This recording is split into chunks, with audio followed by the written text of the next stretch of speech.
নমস্কার বন্ধুরা, আমি পৃথা গাঙ্গুলি নিয়োগী আর তোমাদের সকলকে জানাই আমার চ্যানেলে স্বাগত। বন্ধুরা, আজ আমি তোমাদের সামনে এমন একটা ভিডিও নিয়ে এসেছি যে ভিডিওতে আমি একটা ভীষণ সহজ উপায় বলবো, আর সেই সহজ উপায়টা অবলম্বন করে খুব সহজেই কিন্তু তোমরা তোমাদের উচ্চারণের যাবতীয় সমস্যা, উচ্চারণের যাবতীয় আড়ষ্টতা খুব সহজেই দূর করতে পারবে। মাত্র 5 থেকে 10 মিনিট এই উপায়টা যদি তোমরা প্র্যাকটিস করো, তাহলে কিন্তু উচ্চারণের সমস্যা তোমার থেকে চিরকালীনভাবে দূরে চলে যাবে। ভিডিওটা শুরুর আগেই বলে দিই বন্ধুরা, যদি ভিডিওটা ভালো লেগে থাকে তাহলে কিন্তু অবশ্যই আমার ভিডিওটাতে একটা লাইক করে দিও, আর চ্যানেলটাকে কিন্তু সাবস্ক্রাইব করে দিও, আর সাবস্ক্রাইব বাটনের পাশে যে বেল আইকনটা রয়েছে সেটাতে একটা টুক করে ক্লিক করে দিও, যাতে আমার ভিডিওর ফার্স্ট নোটিফিকেশনটা তোমাদের কাছে আসে। তো বন্ধুরা চলো, আর বেশি দেরি করে লাভ নেই, চলে যাই ভিডিওর মূল বিষয়বস্তুতে। বন্ধুরা, আমরা কিন্তু বাঙালি, অর্থাৎ বাংলা বর্ণমালা ব্যবহার করেই কিন্তু আমরা শব্দ সৃষ্টি করি, আর সেই একাধিক শব্দ একত্রিত হয়ে কিন্তু একটা বাক্য গঠিত হয়, আর এভাবেই বাক্য গঠন করে আমরা কথা বলছি। তাই উচ্চারণের সমস্যা বা উচ্চারণের যাবতীয় আড়ষ্টতা দূর করার জন্য কিন্তু প্রথমে বাংলা বর্ণমালার ওপরেই কিন্তু জোরটা দিতে হবে। বাংলা বর্ণমালার যে যত সুন্দর করে উচ্চারণ করতে পারবে, তার কিন্তু কথাবার্তার ধরন বা তার নিজস্ব উচ্চারণ তত সুন্দর হবে। তোমরা দেখতে পাচ্ছ যে আমি বোর্ডে ক খ গ ঘ লিখেছি, তাও পুরোটা লিখিনি, আমি এখানে মতে এসেই স্টপ করে গেছি। প্রথমে আমি বলবো, উচ্চারণের সমস্যা এড়ানোর জন্য একটা জায়গায় ঠিক এভাবে ক থেকে ম পর্যন্ত লেখো। কিন্তু আমি এখানে আরো একটা কাজ করব।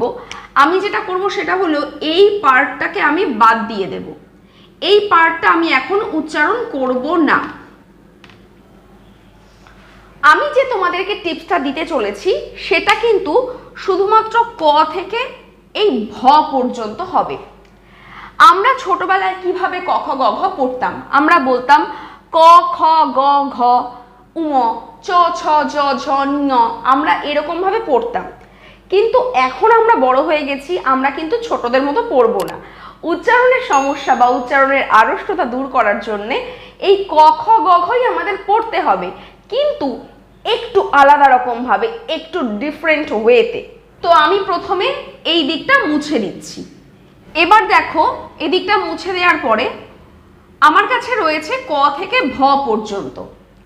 তো আমরা কিভাবে পড়বো এটাকে? আমরা কিন্তু এভাবে পড়বো না, ক খ গ ঘ এভাবে আমরা পড়বো না। আমরা পড়বো এইরকম ভাবে, অর্থাৎ ভার্টিক্যাল ওয়েতে পড়বো, আমরা হরাইজন্টালি পড়বো না। আমরা কেমন করে পড়বো? ক চ ট ত প, খ ছ ঠ থ ফ, গ জ ড দ ব, ঘ ঝ ঢ ধ ভ। এবং এটা একবার পড়লে কিন্তু হবে না, এরকম ভাবে আমরা পড়তে থাকবো। মিনিমাম এই সেটটা কমপ্লিট করতে হবে 5 থেকে 10 বার। 5 বার তো মিনিমাম করতেই হবে। তোমরা যে যত করতে পারবে তার উচ্চারণ কিন্তু তত ভালো হবে। আমরা ঠিক এরকম ভাবে পড়বো। আমি এখানে একটা অ্যারো দিয়ে দিচ্ছি, এই অ্যারোটাকে ফলো করতে হবে বন্ধুরা। কিভাবে পড়বো আমি আরো একবার দেখিয়ে দিই। ক ছ ট ত প, খ ছ ঠ থ ফ, গ জ ড দ ব, ঘ ঝ ঢ ধ ভ। এখন ব্যাপার হলো, প্রথমেই কেউ তাড়াহুড়ো করে পড়ার চেষ্টা করো না, কারণ আমরা কিন্তু এই স্টাইলটাতে অভ্যস্ত নই। আমরা ছোটবেলা থেকে ক খ গ ঘ চ ছ জ ঝ এভাবে পড়েছি, তাই এই স্টাইলটা কিন্তু আমরা খুব সহজেই কিন্তু অ্যাডপ্ট করতে পারি না।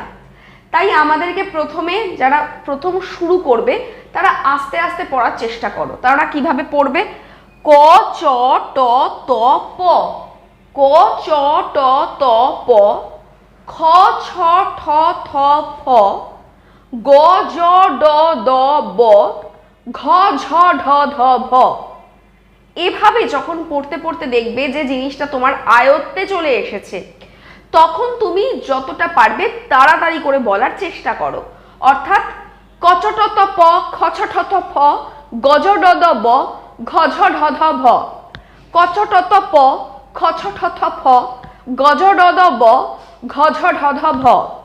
ক চ ট ত প, খ ছ ঠ থ ফ, গজ ড দ ব, ঘঝ ঢ ধ ভ। ঠিক এভাবে পরপর পড়তে থাকবে 5 থেকে 10 বার। এটা একটা ভীষণ ভীষণ ভীষণ ভালো ব্যায়াম। এই ব্যায়ামটার মাধ্যমে কিন্তু আমাদের উচ্চারণের আড়ষ্টতা 90 থেকে 100% চলে যেতে পারে।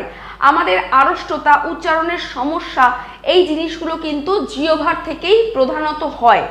উচ্চারণের যে সমস্যাগুলো, সেই জিহ্বার ব্যায়াম কিন্তু এটা একটা মারাত্মক ব্যায়াম। এই ব্যায়ামটা যদি আমরা করি, আমরা যদি প্রতিদিন এভাবে প্র্যাকটিস করি বা অভ্যেস করি, তাহলে কিন্তু আমাদের জিহ্বা খুব সুন্দর করে মুখের মধ্যে মুভমেন্ট করা শিখে যাবে। আর জিহ্বার যাবতীয় আড়ষ্টতা বা জিহ্বার মুভমেন্ট যদি আমরা ঠিক করতে পারি, জিহ্বার আড়ষ্টতা যদি আমরা কাটাতে পারি, তাহলে কিন্তু আমরা খুব সহজেই, আমরা যখন কথা বলছি সেই কথা বলাটা কিন্তু আমাদের খুব সুন্দর হবে এবং আমরা যে উচ্চারণটায় কথা বলছি সেই উচ্চারণের কিন্তু একটা পরিবর্তন তোমরা নিজেরা দেখতে পাবে। তোমরা প্রতিনিয়ত এটা যখন প্র্যাকটিস করবে আর তারপরেই যখন তোমরা কথা বলবে কারোর সাথে, তোমরা নিজের ভয়েস বা নিজের কথা নিজের রেকর্ড করে শোনো, শুনলেই বুঝতে পারবে যে তোমাদের উচ্চারণ প্রতিদিন ইমপ্রুভ করবে এটা যদি প্র্যাকটিস করো। আমি গ্যারান্টি দিয়ে বলতে পারি, তোমরা 7 দিন প্র্যাকটিস করে আমাকে এই ভিডিওতে এসে জানাবে, তোমরা নিজেরা দেখতে পাবে যে কতটা দারুণ একটা ব্যায়াম এটা। কচ ট ত প, খছ ঠ থ ফ, গজ ড দ ব, ঘঝ ঢ ধ ভ। এভাবে তো কিন্তু এটাকে প্র্যাকটিস করতে হবে প্রতিদিন নিয়ম করে। আজকে করলাম, 2 দিন করলাম না, তাহলে কিন্তু হবে না। যারা উচ্চারণের আড়ষ্টতা কাটাতে চাও, যারা উচ্চারণের সমস্যা কাটিয়ে উঠতে চাও, তাদের জন্য এটার থেকে বড় ব্যায়াম আর পৃথিবীতে নেই। এটা সবার জন্য প্রযোজ্য, বাচ্চাদের জন্যেও প্রযোজ্য। অনেক সময় বাচ্চাদের কথা দেরিতে ফোটে বা কথা ঠিক করে ফোটে না, আড়ষ্ট উচ্চারণ করে। বাচ্চাদেরকে এভাবে প্র্যাকটিস করান, এরকম ভাবে প্র্যাকটিস করান বাচ্চাদেরকে। কচ ট ত প, খছ ঠ থ ফ, গজ ড দ ব, ঘঝ ঢ ধ ভ। এভাবে প্র্যাকটিস করালে একটা বাচ্চা কিন্তু সে যখন উচ্চারণটা শিখছে, সে যখন কথা বলতে শিখছে, সেও কিন্তু খুব ভালো উচ্চারণ শিখবে। তার জিহ্বার যাবতীয় আড়ষ্টতা, তার কথা বলার সমস্যা কিন্তু দূর হয়ে যাবে এবং সে কিন্তু সুন্দরভাবে কথা বলতে পারবে। তো বন্ধুরা, এটাই কিন্তু ছিল আজকের ভিডিওর মূল বিষয়বস্তু। ভিডিওটা কেমন লাগলো সেটা কিন্তু আমাকে জানাতে ভুলো না, আমাকে কমেন্ট করে জানাও। আর ভিডিওটাতে প্লিজ একটা লাইক করে দিও, বন্ধুদের সাথে শেয়ার করে নাও এই ভিডিওটাকে। ভিডিওটা ভালো লাগলে চ্যানেলটাকে কিন্তু সাবস্ক্রাইব করে দিও, আর সাবস্ক্রাইব বাটনের পাশে যে বেল আইকনটা রয়েছে ওটাতে একটা ক্লিক করে দিও, যাতে আমার ভিডিওর ফার্স্ট নোটিফিকেশনটা তোমাদের কাছে আসে। আজকের মতো আসছি বন্ধুরা, দেখা হবে খুব শিগগিরই আবার পরবর্তী ভিডিওতে। ততক্ষণ ভালো থেকো, সুস্থ থেকো, বাই।